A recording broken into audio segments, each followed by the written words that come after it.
one apple, take one. Mark it. Clap. Okay. So tell us where we are. Okay, we are in Santa Fe, New Mexico. It's Christmas Day 2019. All of our family is here with us. Why are we here? Well, we invited you here partly because to celebrate our 60th anniversary, mainly to get all the family together and enjoy being together. Why do you like Santa Fe so much? Can I speak? Yes, please. You normally don't ask. I grew up with three Edit that different cultures, the American Indian, the Mexican, and the white culture in El Paso. And it gave me a real appreciation for the three cultures. And in Santa Fe, you have the three cultures. Both of us grew up on what might be called the high desert geographically. And this is the beautiful part of the high desert, one of the beautiful parts. So we've always liked it and felt kind of at home here. And the city is really unique. It was formed in 16 what? Santa Fe became the capital of New Spain, Spanish Empire, in 1610. That's 3 years after Jamestown was founding, and a time when the settlement at Jamestown was starving. We've been here a lot. The two of us have been here a lot. I think we brought our kids here once or twice. I think twice. When they were little tiny, and then when Cammie was about 8 or 9. Santa Fe is one of 4 cities in the United States that are architecturally unique. Charleston, South Carolina, New Orleans, San Francisco, and Santa Fe, cities that for many, many years were known primarily for the architecture they started, at least in this country, and exemplified. They're all still very identifiable in their style, identifiable, and go back to the founding of the United States, even before that, during the colonial era. It's on the World Heritage Site. It is a World Heritage Site. And it has the unique adobe architecture. And there's a city ordinance that you have to build adobe here. You can't build any other style. I think in the 1980s, probably, they made a city ordinance that everything had to be consistent to save that heritage that began the city. Is there a spiritual connection to the city? Well, for us, yeah, anytime you're in the mountains, especially, we've been up high in the mountains many times, and if you go up high and you look out over the country, you do have a sort of a spiritual awakening.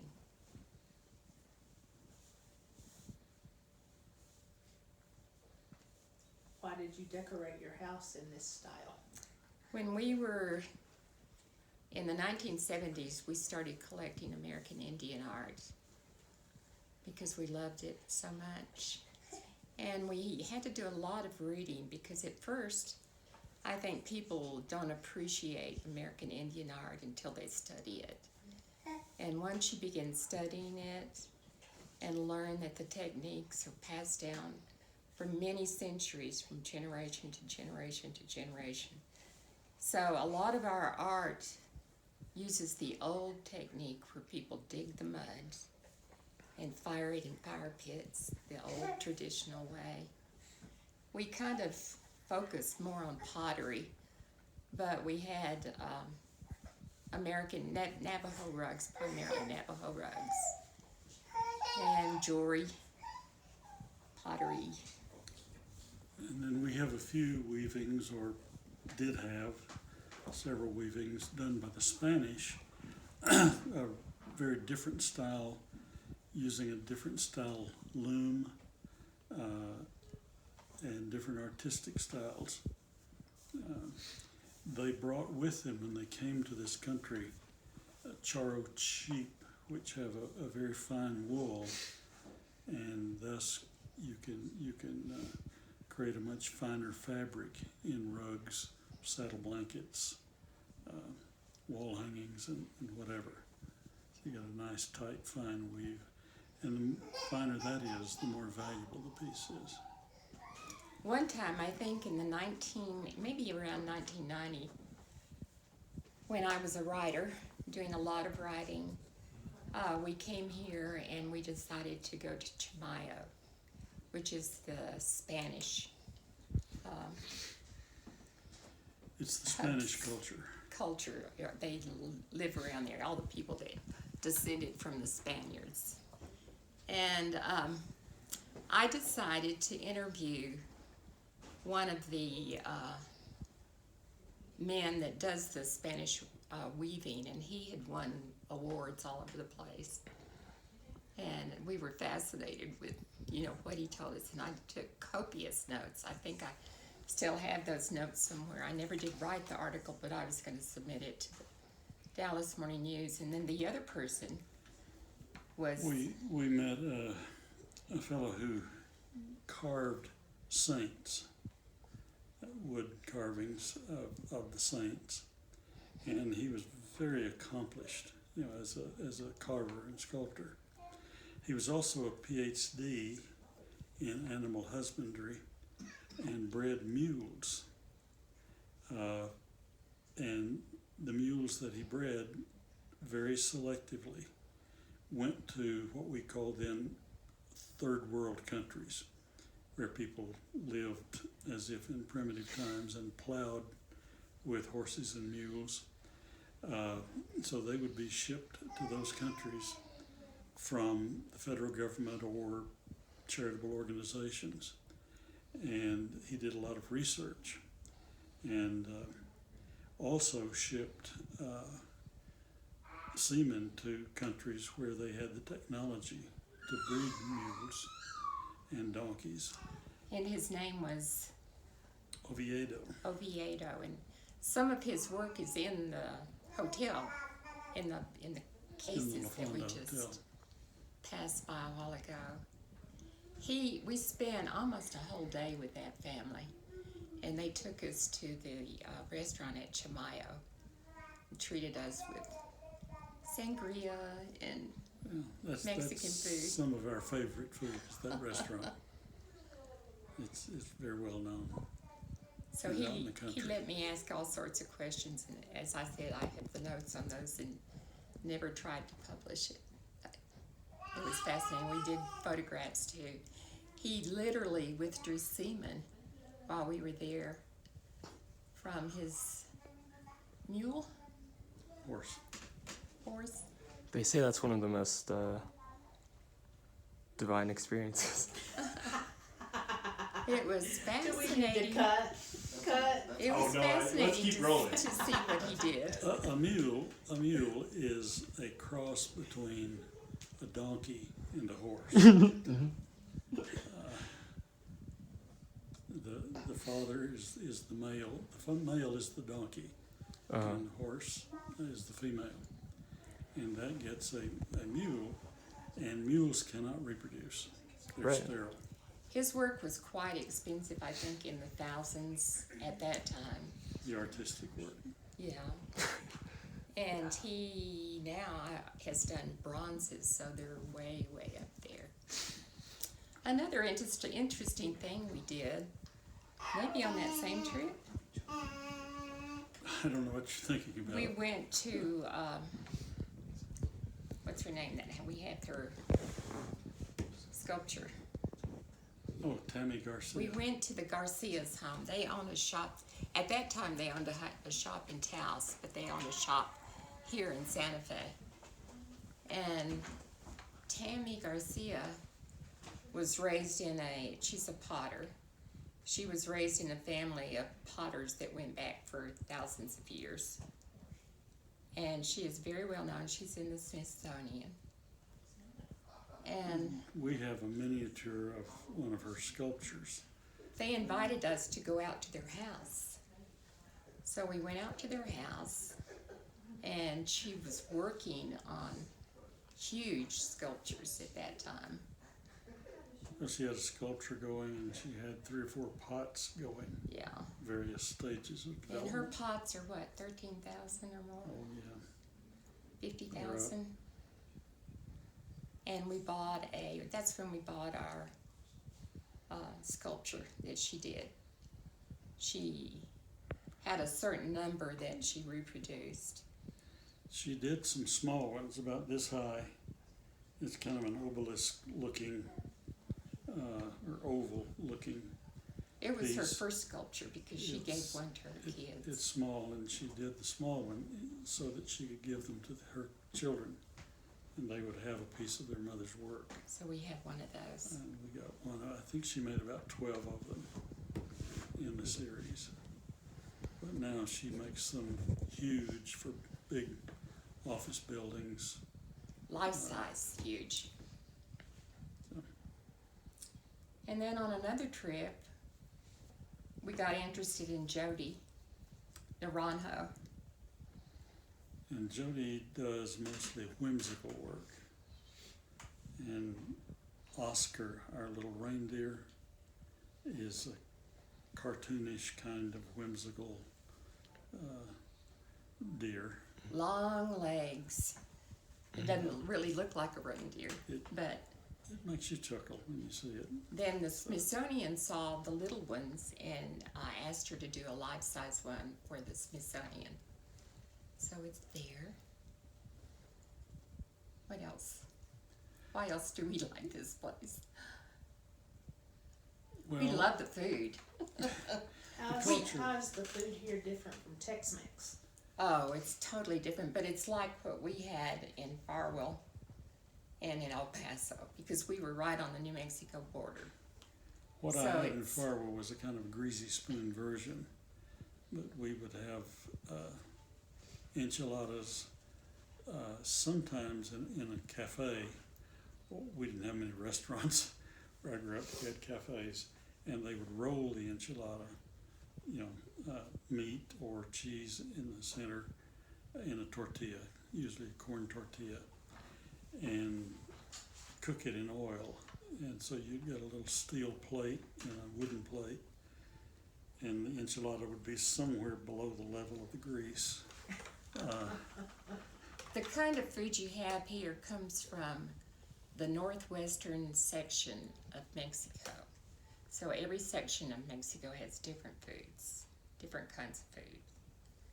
And this is has a lot of pepper in it. A lot of red pepper, a lot of green pepper. In Tex-Mex food, red sauce is hot and green sauce is mild. In northern New Mexico food, red sauce is fairly mild, although it's pretty hot. Green sauce is don't eat unless you have insurance. It's very, very, very hot. But you get a taste for it if you eat it regularly. And the red sauce is more creamy. It has a creamier consistency to it. But it's what we grew up eating. And this is kind of the apex of Mexican, northern New Mexico food. Well, outside of northern Mexico. Yeah, Yeah. this is where we come to find that. We've had a couple of restaurants in the Dallas area that did this kind of food, They've tried it, but and it didn't last very long. it's too hot for people in Dallas or Austin or Houston. So, Well, They why? told it. Oh, go ahead. why is it important for you guys to share Santa Fe with us? Well, I think in a family we need to know each other. And part of what makes us tick is the food we eat, food we like, things we are attracted to and collect, and so on. I'm interested in this area because the culture here not only dates from the time the first Europeans got here, or say the first Anglos, Northern Europeans, English and others, who came here pretty late. The Spaniards who came in the 1600s, even the 1500s, and put their capital here 1610, when the English were just getting a first toehold and almost on the verge of failure. And the Native American population here has kept their culture growing. In the early part of the 20th century, a lot of it was lost, but some of the elders then, in the 50s and 60s, rediscovered the pottery techniques, the painting techniques, and so on. And they passed on those skills that they rediscovered and polished, passed them on to their sons and daughters, and have had a great deal of commercial success with their work. And I think if you don't know Santa Fe, you don't really know us, because it's such a big part of who we are. So that's why we brought you. What? That's a good stopping. Or do you have another? Well, I have a question. Okay, well, ask away. Ask away. All right. Have you ever thought about the role you should or shouldn't play in collecting Native American or Mexican arts? Well, you cannot collect old. There's a rule, a law in New Mexico that you can't collect old pottery. I have an uncle that lived outside of El Paso, really right on the line between El Paso and New Mexico. And he sent people out to dig in the mountains and find old pottery. And then he collected the old pottery. That's against the law now. You have to give that old pottery to the tribes, whatever tribe. There are many different Indian tribes. Mm-hmm. But now, the American Indians sell their pottery and other things that they make to make money. It's their livelihood. So Most of the potters we buy or have bought have been to college. Most of them majored in art and then came back here to practice their skills. So they're much like buying from any other artist in the country. It's just a different kind of art. And I, personally I feel that's what we ought to be doing, is patronizing them, making their business successful. They operate independently. The first fine piece of pottery we bought, I believe, was a little vase about 1.5 inches tall. The potter by then was famous for miniatures. We went out to see him at his home the day we bought the pot, to talk to him, get to know him a little bit. He was on the roof patching shingles when we got there. He was not a rich artist. Unfortunately, he became an alcoholic and died in an automobile accident before he was old. So we don't know, what might have come of his work later. But he controlled it. Each artist controls his or her own work. in the old days, when the waitress was talking about the Harvey girls and the train, the man that set up the train and brought tourists out to the West. In the old days, they really did swindle the American Indians, because they went out to their reservations and collected stuff and then brought it into town and took it to New York and other places and sold it at really high prices. So those American Indians didn't get really what it was valued for. Right. Do you think, though, if it is sort of an individualized thing that isn't... Because you were talking about individual artists.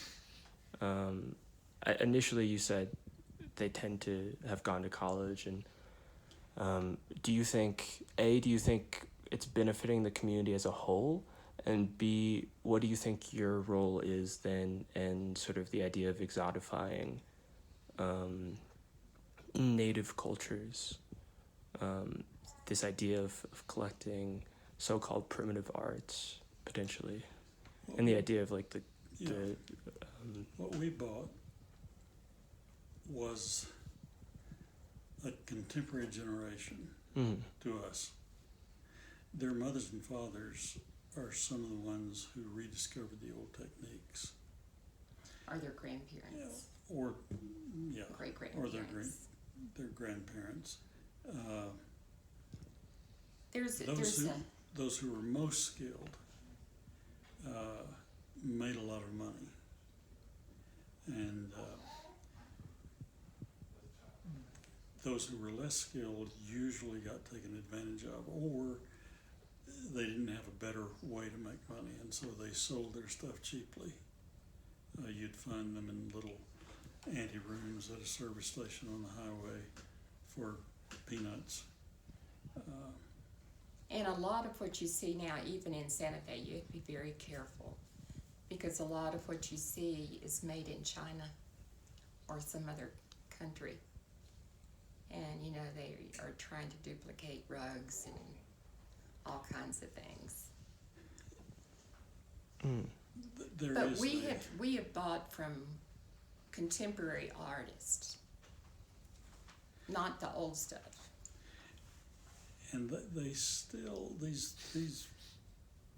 while I talked about independent artists, they still belong to their families. And there's a lot of sharing in families. In fact, you know, the artist may throw a pot and design the pot, and family members will do minor chores and finish it, polishing it, or maybe painting it, or something of that sort. And often you'll see a plate or a pot that is signed by grandmother and grandson, or nephew, or mother and daughter, whatnot. And even the big name artists that we have bought from still live on the reservations. A lot of them still live on the reservation, just to maintain their culture. Sure. It's an interesting, I think, discussion as to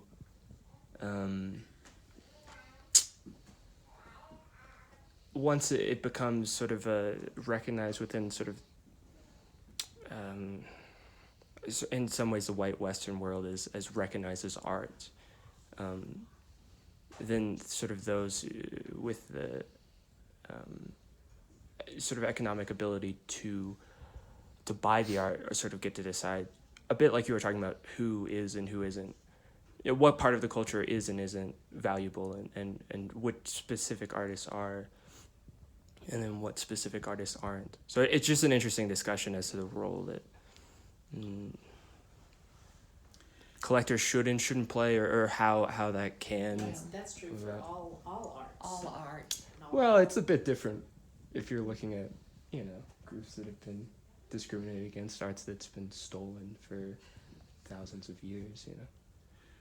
There's a significant community in Santa Fe and a few other cities in the country who are trying to protect that culture and honor that culture and get stuff back from museums or collectors who've stolen them.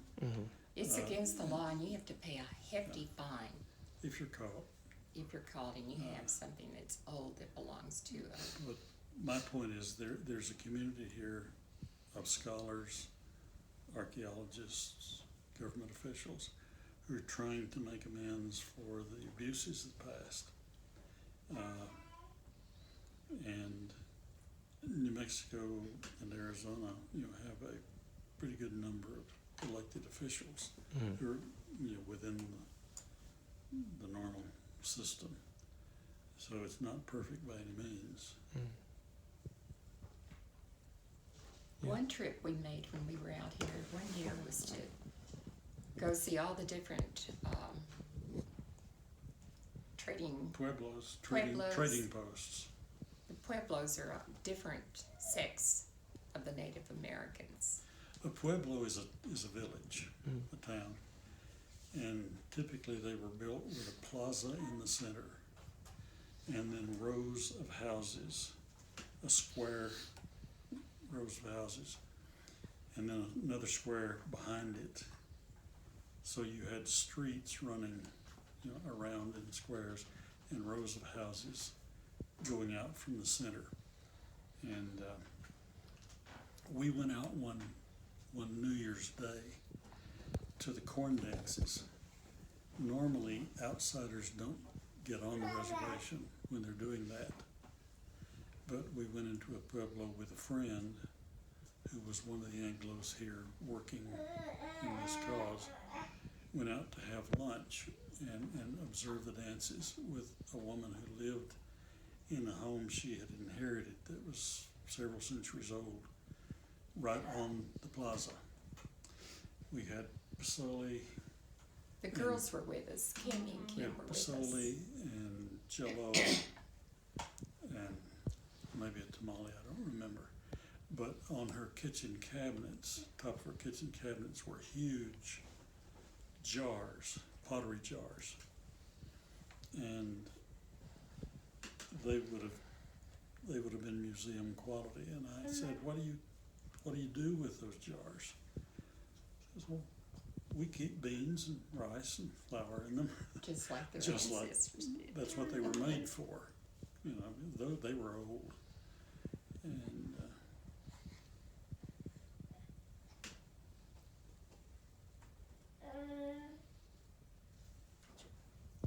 That's a Good. wrap.